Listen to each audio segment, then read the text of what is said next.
All right again, nuggets of wisdom coming at you again. Man, this is going to be a continuation of a video I did, I think, yesterday or 2 days ago. That black immigrants have no right to disrespect my African American brothers. And this video, I'm going to actually go a little further. 5 lessons you should learn from immigrants. Not to say that we're not already doing it. I just want to try and bring it to your remembrance.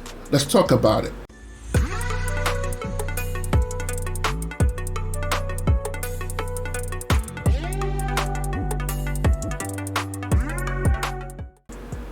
Welcome back. Why don't please like, share, hit the notification bell for new content.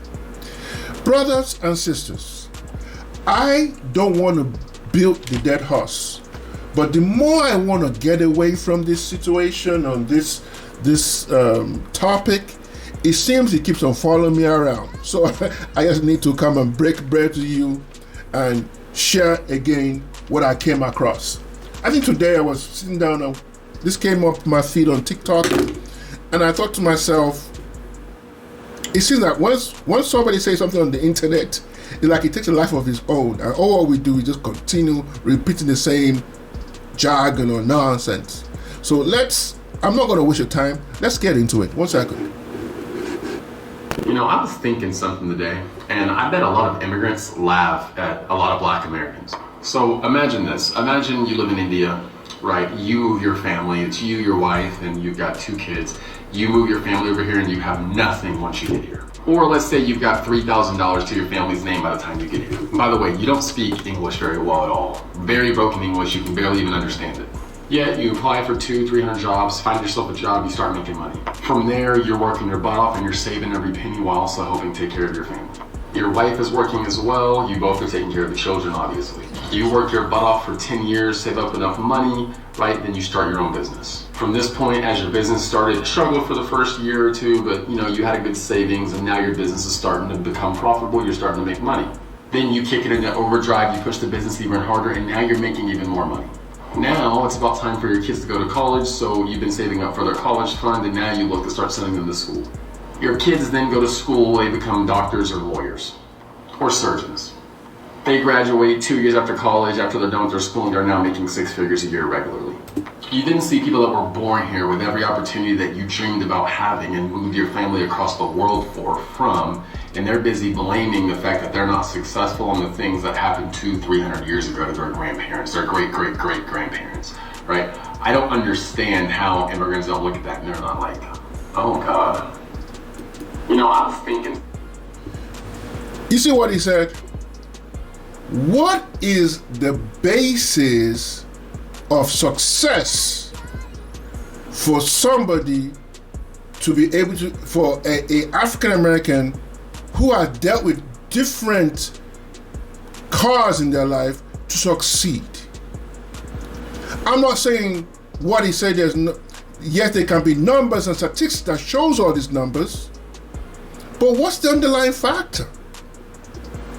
I did this video 2 days ago or a day ago where I highlight a lot of reasons for this to happen. And I'm not going to get into every detail because I did a 24-minute video, showed different videos within the video to show the different aspects of what has happened to why it's the way it is. But you see something I'm noticing about social media. The first person that said this about this immigrant thing, his name was, I think his name is Bet David or something. Then the next guy that I said it was Anton Daniels, which the video I started with yesterday. And today is Jeff Mead. It says that once somebody says something on the internet, it takes a life of its own. Nobody actually sits down and comprehend and say, what are the underlying factors? What is the reason why these things are happening? By the way, before I get into it, I want to tell you why I think I'm qualified to talk about this. Number one, I'm a diasporan. I'm British by birth, from Nigerian parents, right? And I also have lived in the UK. I've lived in the US and I lived in Nigeria. And when you talk about Indians, we have very similar backgrounds. As well, I work in IT, and most of my colleagues, and some of them have become friends, I meet every day. I kind of understand where they come from and why they are the way they are, and why they are successful based on your premise here. So, but to think that they're going to have the same background is apples and oranges. Number one thing in America, we don't have families. If you don't have family, look at what you said in the video. A mother and father comes, right, with their children. They may not have money, but they have what I call social capital, their family. Number two, they're not in the dogfight as African Americans. They have no history of civil rights unrest, trouble. They have no history of incarceration. They have no history of discrimination. And even if there is discrimination, they're in a new country. All those things is not ingrained in their psyche. Young man, let me school you a little bit. Because you see, when people think because they can articulate words on the internet and they can get likes, and I see a lot of Indians actually, yes, that's my story. Yes, you got my story. That's the thing. It's lack of grace. I make good money. I do what I do. I'm in IT, but I have to understand, maybe just because I can easily say, oh, you can do what I did. If you don't come from that background, it's going to be difficult for you to do the same thing they're doing. When I was growing up in Nigeria, any Nigerian parent will tell you, we had multiplication, the people in America went to Kumon, we had our fractions, the different things that we already had that background growing up. As compared to the things Americans had to go through: incarceration, discrimination, drug use, slavery, Did I say more? So how can they be on the same level playing field? Yes, they may have lived in the country. Yes, you may think they have the rights to have the country, but they don't have the psychological problems that African American has if they don't have parents who are already educated. Let me read something here very quickly. So, because sometimes people talk a lot of nonsense. The war on drugs was relatively small company of federal law enforcement efforts until the presidency of Ronald Reagan, which began in 1981. Reagan greatly expanded the reach of the drug war, and its focus on criminal punishment over treatment led to a massive increase in incarceration for non-violent drug offenses, from 50,000 in 1980 to 400,000 in 1997. If majority, and I believe majority of those people were black men, there's a lot of stories. We can go on and on and on and on about the different hands, the different schemes against the black community. And I'm not going to sit down here and let you folks just keep on talking about what black America has not done and how you disrespect them and how immigrants will shake their head. Yes, they're going to shake their head because they've been a platform and they were able to work in that platform. Let me give you a good example. The Indians come, let's talk about farming. Let's say the major occupation is farming, and all the lands around the world, none of them are fertile to grow any crops. And all you need to do is get to America, where the land is fertile. You're going to work your butt off. You're going to do the things you need to do. You're going to grow the farm. No disrespect to you, you work your butt off. But you have to remember that there were some people who fought for that land who never got it. But you came here, you planted on the land, you got successful. Do not underestimate. You can talk about you working hard, but you have a place to work hard so you can prosper in that land. It's like the economy. The government does not create jobs, but they create the environment for entrepreneurs. They create the environment for people to prosper. If you look at the tax code is not for the worker, it's for the entrepreneur. It's for the people who start businesses. So whatever may happen, we have the platform, we have the environment to be successful. So that's what the Indians did. Are there other things that we can do as a community to get better? Absolutely. But to this rhetoric here is not working. There are a lot of things we have to do for our communities. We have to quit complaining and talking about and getting on social media and saying a bunch of nonsense. We need to learn our lessons. So everybody's talking. I gave a little insight yesterday. You can look at the whole video. January 1, 1863 was Emancipation Proclamation, right? 1964, the Civil Rights Act of 1964 was passed. So let's say, I want to give you a good example. Your grandfathers were free from slavery, kind of. And 1964, you only had the right to be able to vote in this country. So between that time and 1964 was 101 years.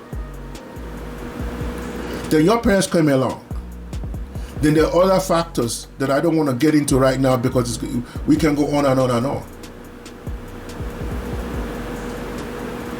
But instead of we talking about the problem, I want to just give you some solutions. I won't say solutions, just some pointers. And I can tell you because I work with Indians. We've been in the same place. I get it.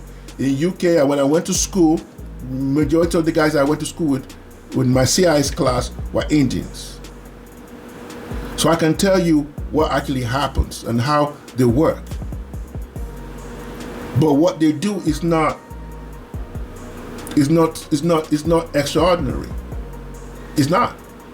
So I'm not going to waste your time. Let's get into it. Number one thing Indians and most immigrants do is to understand the system of the country they live in. What's the banking system? How does the economy work? But the first thing they do, okay, we may not have the full understanding. Let's first make money. And what they know how to do is work, save, and that's how most of us are growing up. So Indians, when they come, they try and learn the country and see what works. And most of them probably come and they learn and they see how the system works, and they work within that system. Because every country has a system. You have to know how to work in the confines of that system. Number two, you mentioned in that video that husband and wife and children, that's not financial capital. I call it social capital. The difference between them and us, that they work together. Let me give you a good scenario. I told you I'm in IT, I do SAP consulting. What normally happens on those projects is that they get probably 5 junior guys in the team. They have one lead.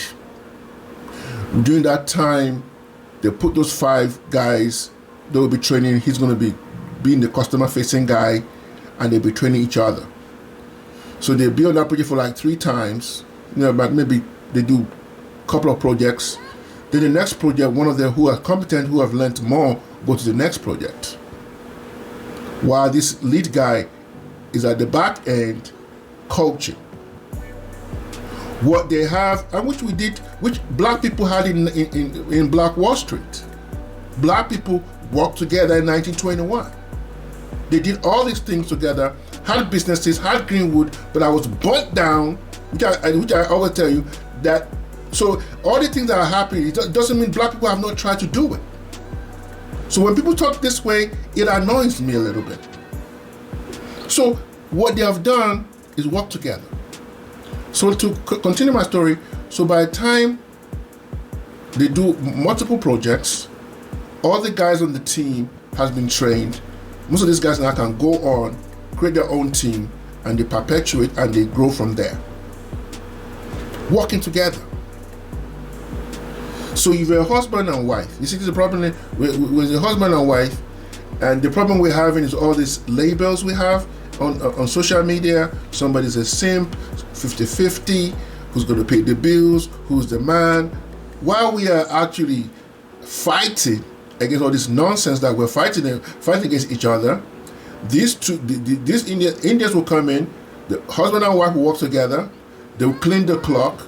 So one is making $50,000, the other one making $30,000. They put together $80,000. They keep on living little by little. They keep on building. This is what we are not being taught.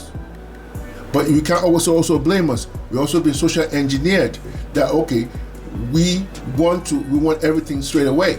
That leads me to my next point. Delayed gratification. Delayed gratification. It's a sign of maturity. Look at that story. They work, they save. They work, they save. They work, they save. There's no time to buy Jordans. There's no time to buy all these trinkets. But you also have to understand that America is a consumer-driven country. They put all these shiny things in front of you, so you buy them. I don't think anybody's actually immune from that.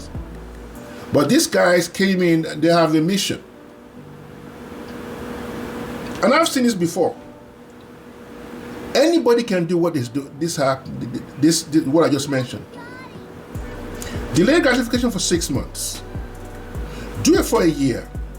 I'm not going to buy a next Jordan. I'm not buying a next clothes. I have enough clothes in my closet. Just do it for 6 months. See how the difference you're going to have in your finances. The next point. In our community, we have to get rid of labels. Somebody's a simp. Somebody's a high-value man. Somebody's doing 50-50, 666. Why everybody else clock is being cleaned? Everybody's working together. Everybody's delaying gratification. We as a community are busy giving ourselves labels. How are we going to be successful? Tell me how. It's not going to be successful. So there's a lot of factors going within us. And the world like when black people disagree. It's good. It's good money. It's good money making for a whole lot of people. When they market a lot of things, they market to the black folks because we are buyers. Sometimes we're consumers. Instead of us actually being the person who actually establish things. Last thing we have to do that I thought is very powerful, we need to have a community. We have to build a community. We have to build a community that our young men are being trained. It doesn't have to be college education. It might be a trade. It might be plumbing. It might be something else. So it's not about Indians coming in this country and cleaning the clock. It's that there are a lot of social engineering against us. There's a lot of issues against us. But I want to tell you, I don't want to keep on beating the dead horse. Let's have some solutions. Let's have these solutions and see how far we can go. And I believe some people are already doing this. I just bring it to your remembrance, man. I don't think I'm telling you anything that is already done, that's not already been done. But I want you to really understand this. Right? Stop the narrative. If they're cleaning the clock, instead of we whining about it, what are the solutions? And I personally want to start working on that, get into the community more, join the Boys and Girls Club, help other disadvantaged kids. They don't have to be your kids. Support the community. Then we can grow. So we won't have this situation again. God bless you, man. Nuggets of wisdom. I'm out.